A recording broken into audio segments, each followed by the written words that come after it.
Aminado ang PNP at NBI na pahirapan ang paghahanap kay Senator Bato de la Rosa, lalo pat dati rin itong naging hepe ng pambansang pulisya. Nagsabi namang handang tumulong sa paghahanap ang dati ring PNP chief na si Nicolas Torre III. Live mula sa Camp Crame na sa frontline ng balitang yan, si Mon Gualvez. Mon, ano-anong hakbang ang ginagawa ng mga alagad ng batas sa paghahanap kay Senator Bato?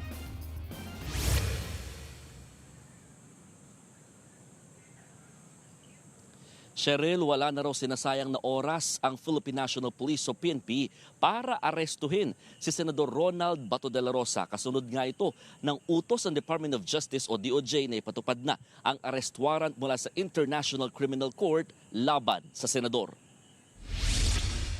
Kumikilos na ang tracker teams ng Philippine National Police o PNP para hanapin si Senator Bato de la Rosa. Ito ang kinumpirma mismo ni PNP Chief General Jose Melencio Nartates Jr. Pero aminado ang hepe, mas maigi kung sumuko na lamang si Bato. Di hamak na makatitipid daw ang PNP sa pondong kakailanganin para sa manhunt operations.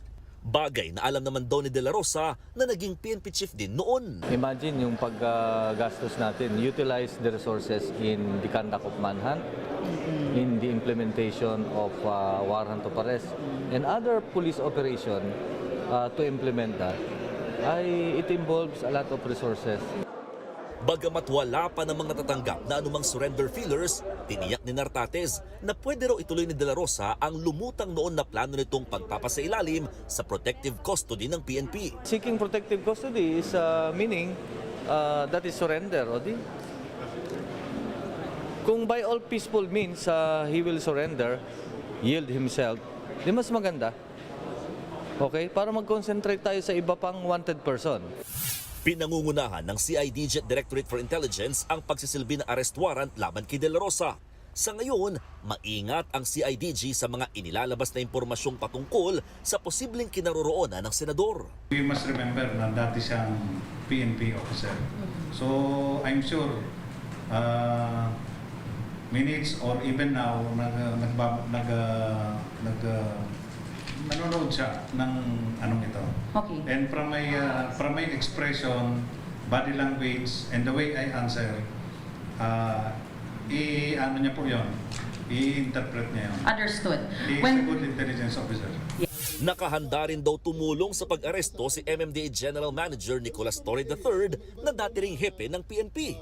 Part pa rin naman ako ng gobyerno eh. Kaya sa manhunt, in terms of manhunt, pwede talaga kami sumali. Binabantayan namin, malay mo, nagtago sa landfill, nagtago sa estero, nagtago dyan sa kalsada. Ayan, pwede nyo kami maasahan dyan. Nagsasagawa na rin ng manhunt operation ang National Bureau of Investigation. Ayon kay NBI Director Melvin Matibag, may binuo na silang team na nakatutok lamang sa paghahanap kay Senator Bato. There's no reading between the lines. Simple lang, we'll enforce the warrant. Pag nakita namin siya, arestoin namin siya. Pero hinahanap namin siya ngayon. The warrant is valid. It can be enforced. Base raw sa record ng Bureau of Immigration, hindi pa rin nakakalabas ng bansa ang senador. Pero hindi nagpapakampante si Matibag dahil napakaraming exit at entry points ng bansa. Iginit naman ni Matibag na hindi raw maaaring magsilbi ng warrant of arrest ang isang legal counsel sa kanilang kliyente. Hindi ko alam kung saan nanggaling yung idea na ibigay mo sa abogado at siya magsiserve. Una nang tinablayan ng abogado ni Senator Bato na si Attorney Jimmy Bondok. Sa panayam kay News 5 anchor Cheryl Cosim sa One Balita Pilipinas, iginiit din ni Bondok na hindi pa dapat arestuhin ng senador lalo't nakatakda pa silang maghain ng motion for reconsideration. Yung sinasabi nila ngayon na opinion nila, that is not yet controlling. They cannot unilaterally declare the arrest warrant enforceable without it going through the proper scrutiny of the courts. Hindi rin daw katanggap-tanggap na tinatawag na pugante ang senador.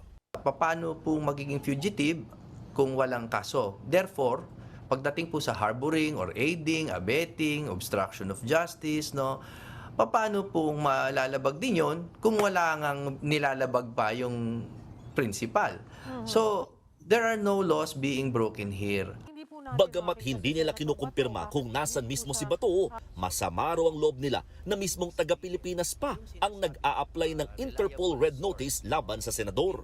Alam nyo po, mabigat yan, no? Kasi usually po, ang nag-a-apply niyan yung mga ibang bansa na either kalaban natin or sinusubukan kunin ng ating isang citizen, no?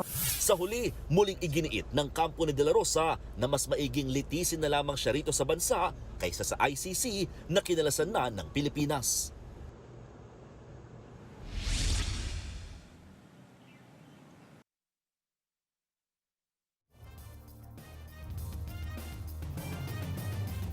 Maraming salamat, Mon Gualvez.